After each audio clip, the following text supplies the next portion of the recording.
Should we pack everybody into public transports at 8 a.m. Exactly. and 5 p.m.? You think about social distancing, do you think it will last longer? Yeah, I think it has to last. Like one important cause has replaced the other one. But frankly, I would prefer to have a coffee with you face to face. Exactly. We did trips for just 24 hours. But now, well, when we think about it, well, it would not make sense anymore. I don't think it will disappear, but it has to disappear. I think we'll eventually fly in the cities, like in Blade Runner. Oh, I'm sure of it.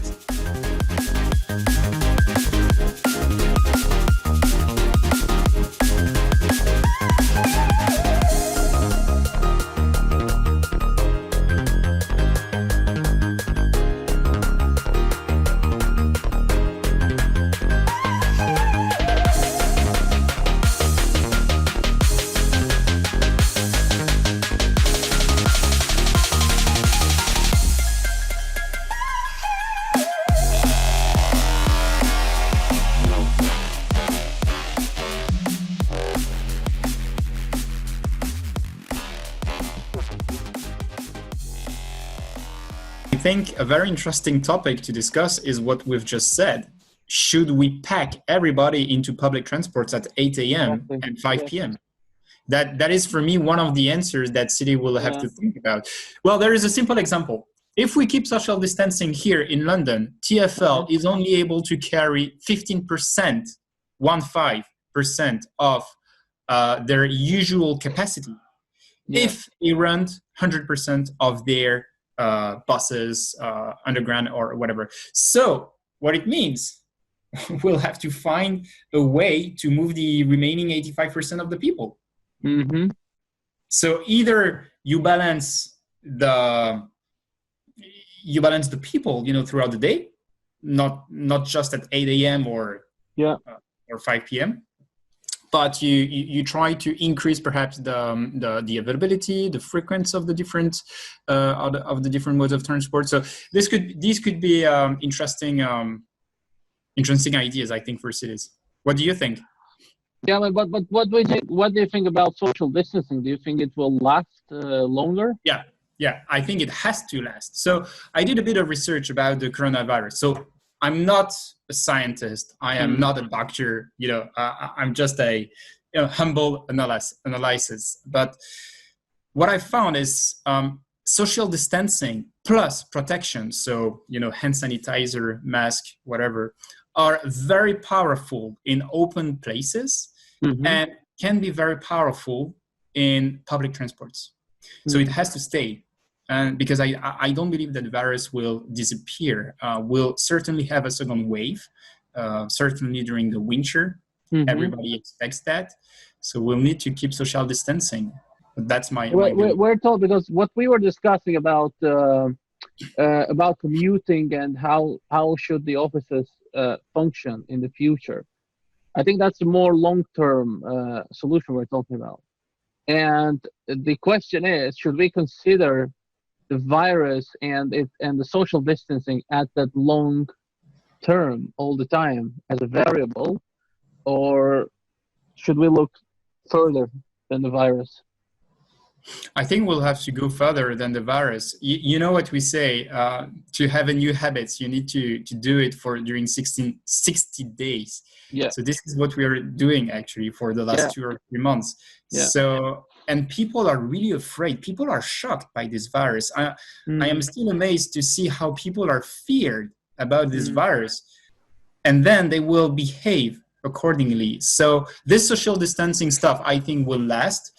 Although perhaps I'm wrong, because from the feedback I received from friends that I know that are on holidays right now, for people along beaches or at bars, restaurants, they are just behaving like it was before the virus. So perhaps I'm wrong, but I hope that social distancing will stay, at least until we find a virus. What's your opinion? I think that, well, in the beginning, not in the beginning, but if you look back in March and April, which were the worst, probably the 2 worst months of the outbreak, where like Italy, Spain, France, and even Germany were completely devastated by its results, especially Italy and Spain, probably. And but nowadays, I feel that the fear is kind of going away. Even if you look at these protests, the Black Lives Matter protests, people like they gather together. Some wear masks, some don't, and they kind of have forgotten about it. Like they don't care anymore. Like one important cause has replaced the other one. So, and what I think is that, you know, as you once said, that people behavior is unpredictable, and I think it's true. So I think in time people will start kind of ignoring this. They will think, okay, it's just another disease. What do you mean time? Well, yeah, it's a good question. What is time? Well, it can be a few months, it can be a year, it can be 2 years. I don't know. It's hard to say. I will not give any predictions about that. But what I see today is that people have already started going back to their normal. Even if I wasn't expecting this to this extent, to see people again in crowds. And I wasn't really expecting this. I would say that people were scared, as you said, and they will try to keep the distance. They will try to protect themselves longer. Yeah. But then suddenly, seeing all these crowds in the streets, and I'm in Sweden. I mean, remember we didn't have any lockdown, and then you can still see restaurants and cafes packed. Yeah. So but looking at London, for example, like a country that is one of the most with one of the most death tolls, but then you see these crowds in the streets in London. Oh yeah, so, I can confirm that. Yeah, huge crowds in the streets, and then so means that people can forget things. Mm-hmm. And what I mean is that the topic is of course is not the virus itself, but the human behavior is very, very important in this. So when I think when we discuss any kind of solutions to mobility and urban environment, I think we'll need to look longer term. One positive change is that now people have started thinking about exactly the same thing. Why should we all in a herd commute into downtown in the morning and commute back in the evening? Why are we doing this? Yeah, I agree. It's what we said. Perhaps you just need to go to the office for a few hours to print stuff, to download your files, to meet face-to-face your colleagues, because social interaction will be never replaced. I mean, we are having a nice conversation here through Zoom, but frankly, I would prefer to have a coffee with you face-to-face.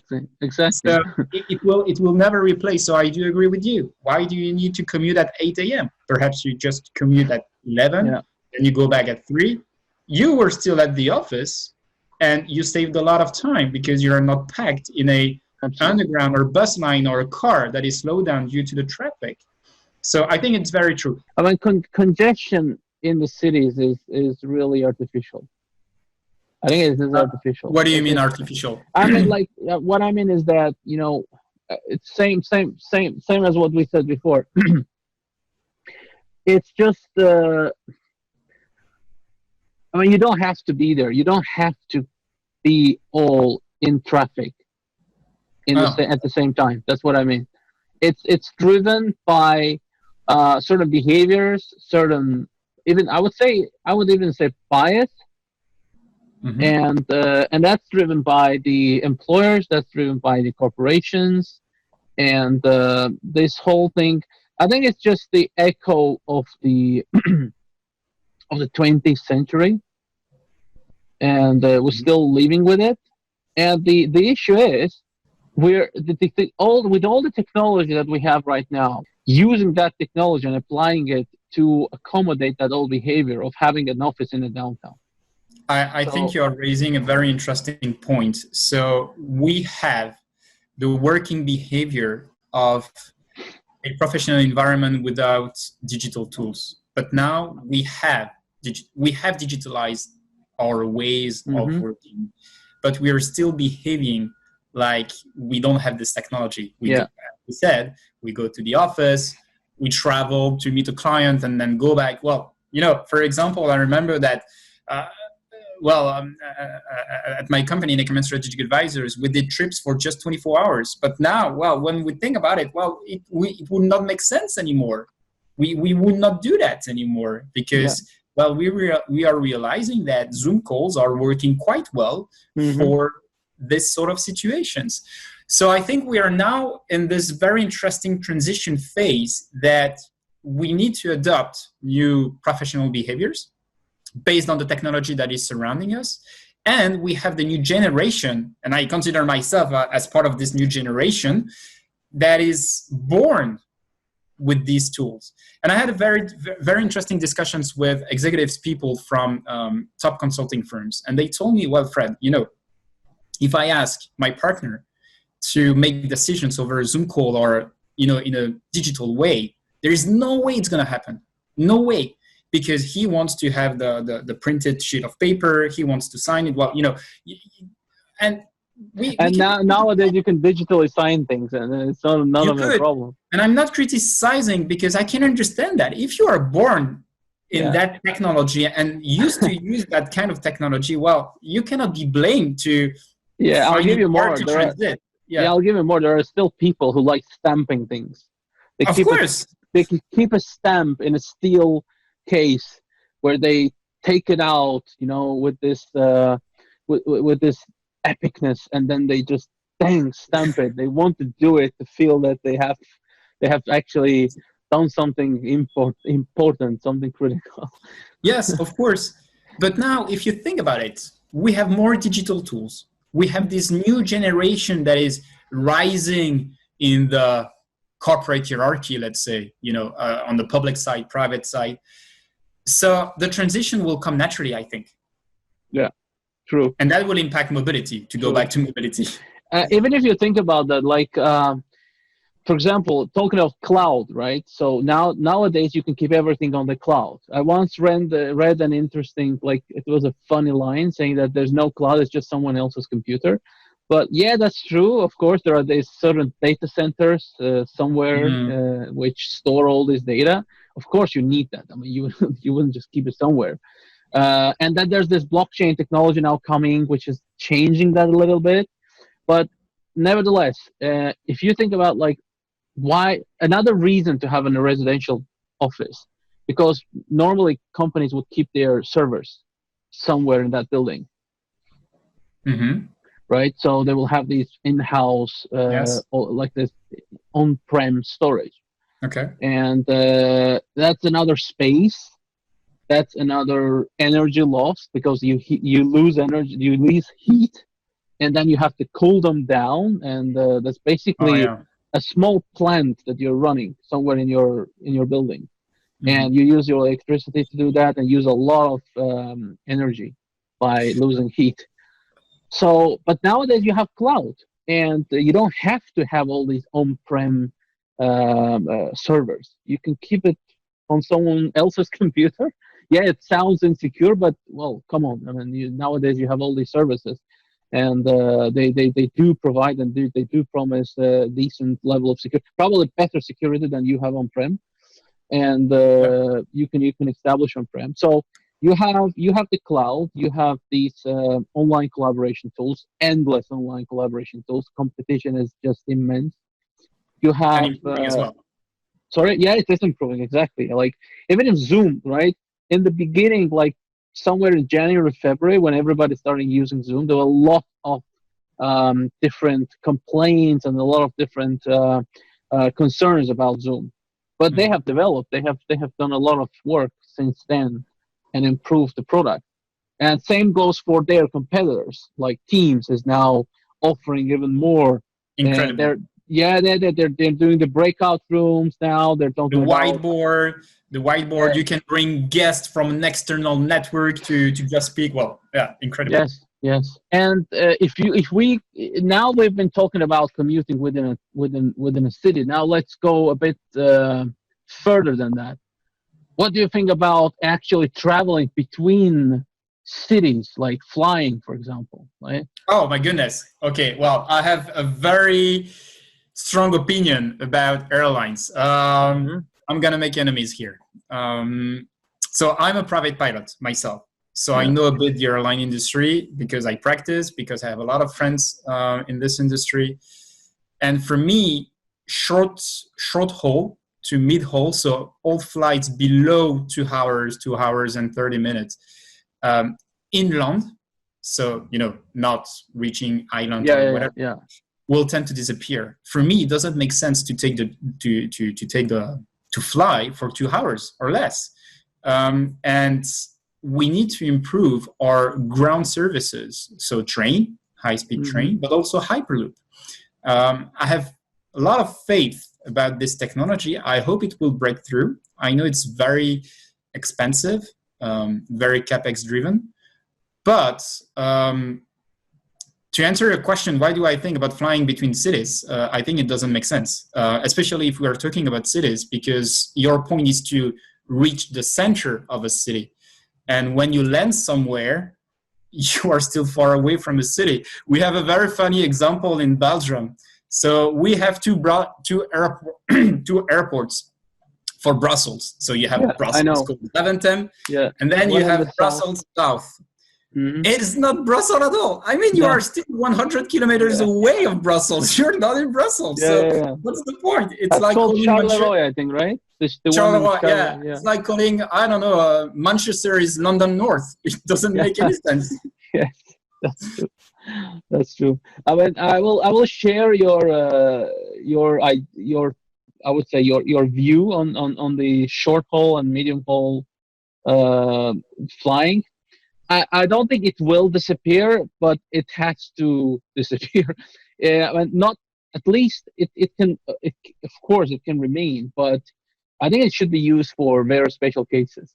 Like I don't know, like emergency flights or charter flights, or in case of some sort of transport as well, logistics, fast logistics. Exactly. Like I don't know. I mean, if you have a fast train, do you really need to fly things? And that's where I agree. I would not mean disappear, but significantly be reduced. Exactly. And especially in Europe, if we talk about that, you said inland, and Europe is a very good example because probably nowhere else in the world, maybe China could be an example, but I don't think US entirely can be an example like that because there are vast empty spaces in US. But in Europe, the cities and they're located quite close to each other, to one another. So especially when you go down to anywhere southern from Stockholm and all the way down to the Mediterranean, the cities are located quite close to one another, and it's mostly inland. It's continental. You don't have to cross over things. And nowadays, for example, even between Denmark and Germany, these ferries are running, which take significant time to cross a fairly short distance. They're talking about like building bridges, and once these bridges are up, and a flight, I would say that any flight 1 hour or below has to disappear. It must disappear. There's no point in going to the airport, spending time going through check-ins, going through security, whatever. And then you end up exactly like the airports are never in the city. They're always outside of the city. You still have to take a train or a bus and travel to the city center, or a cab. I agree. So, but when you say Hyperloop, that's going to be a real game changer, because Hyperloop perhaps, but it promises a speed which is basically close to airspeed.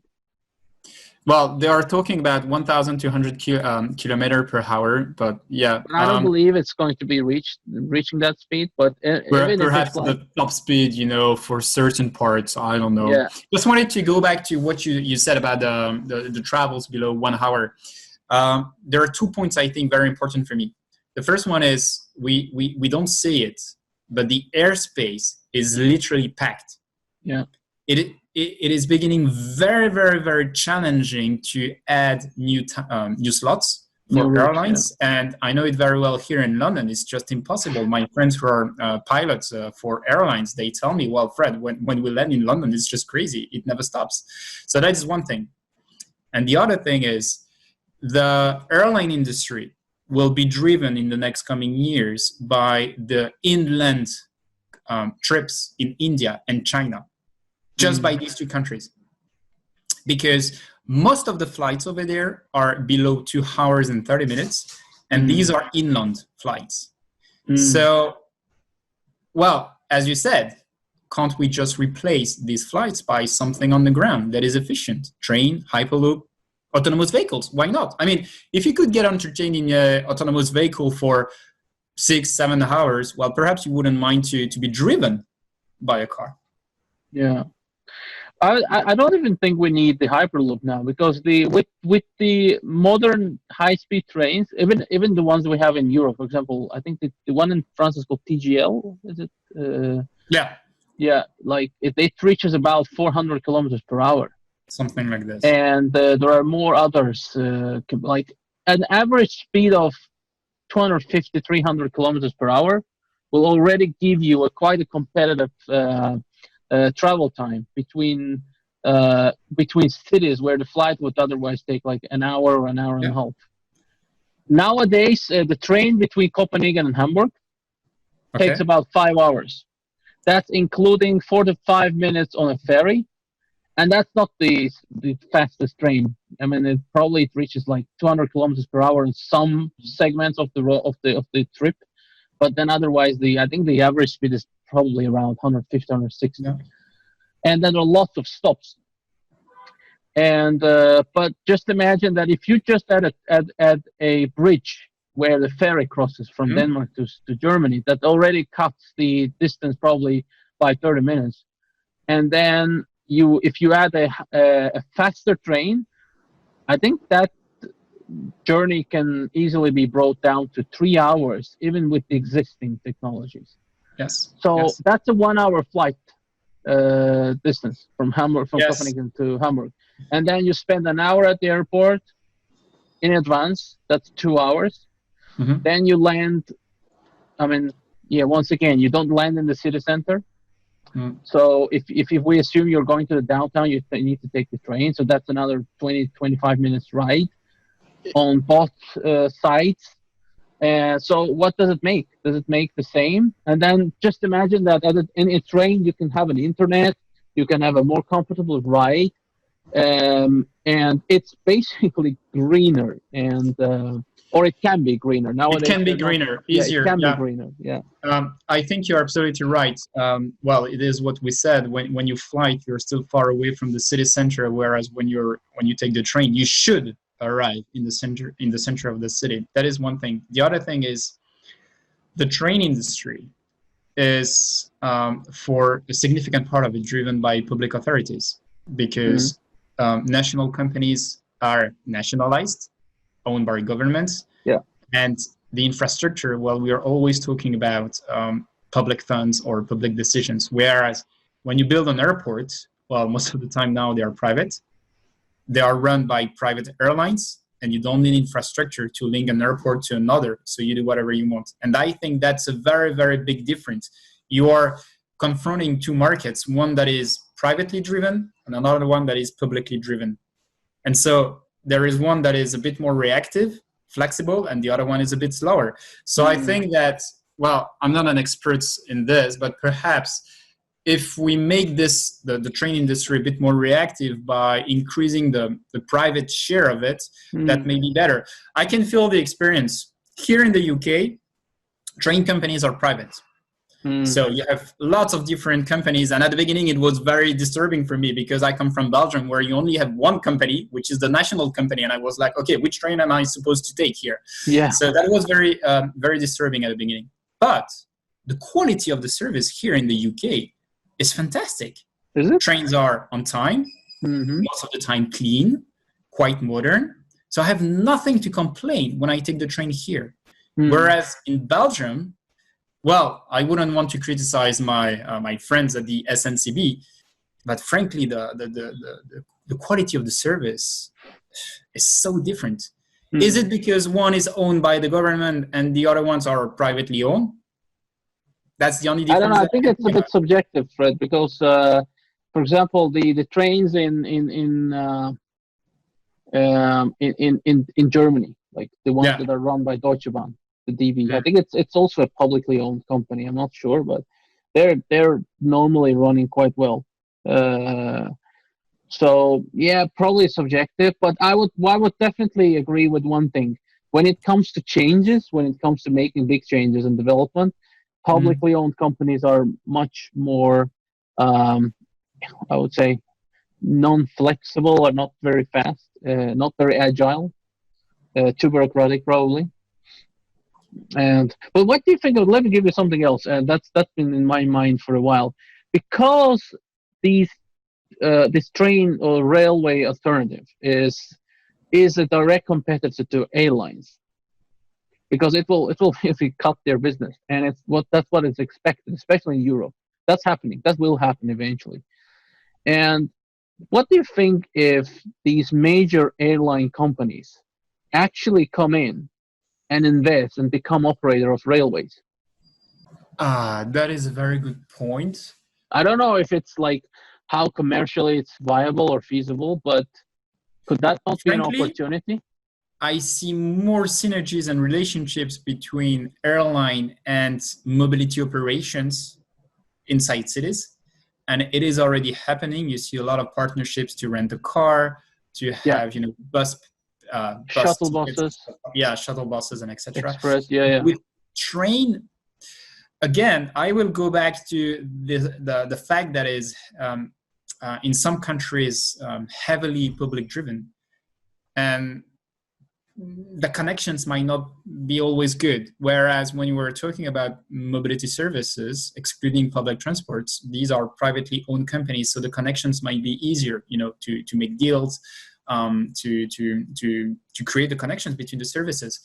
So it's a good point. Frankly, I don't know. I have no opinion right now. There's an example, Virgin. Virgin is now the closest company to get the Hyperloop going, actually. Yes. That's interesting that actually Virgin is coming in to be the pioneer and probably the closest company to operate the Hyperloop. Well, it's the future. I hope it will be the future, because this technology is very promising. It seems to be quite safe and efficient. You can also include an interesting factor: urban air mobility. Yeah. The borders, the lines between ground transportation and air transportation will be increasingly blurred over time. So we are talking about 2050 or 2060. I don't know. Perhaps I will even be dead before the first urban air mobility service will exist. But nevertheless, this is a future we are going to. So who will be the players? I don't know. But would that be completely crazy to imagine Airbus or Boeing to have a role in urban mobility, because urban air mobility is expanding? And I don't know. There are some possible synergies to consider. Yeah. Especially if we take into account that short and mid-haul flights might be less popular, with an increasing competition by train, Hyperloop, and etc. And urban mobility will be driven by shared vehicles that, frankly, we don't care about the brand. We won't care about the brand anymore. I mean, when you ride a Uber here in London, you're not doing it because you ride a Prius, right? You just do it because you want the convenience of the service. So if you take into account this very, very, very big picture, you see a lot of very interesting factors that will change the game. It will change the game. And I see players from the airline industry, strong prospects to step into the mobility industry, because they have a lot of interesting lessons that they have learned from their industry that we haven't yet in the mobility industry, in the ground mobility industry. Interesting. So do you think we'll eventually fly in the cities, like in Blade Runner? Oh, I'm sure of it. It's not. I mean, it's not potentially. We will fly in cities, and we are already doing it. I mean, but why should we fly? Why should we fly in the city? What is the Let's keep that question for next time. Okay. I can share with you some interesting thoughts. I'm not saying that I am the urban air mobility guru, but I have some knowledge. I have my own opinion, and it's a very interesting topic. Okay. What do you think? Yeah, let's continue on that. Thank you very much for your time. No, thank you. Thank you for this. Much Bye-bye. appreciated. Bye.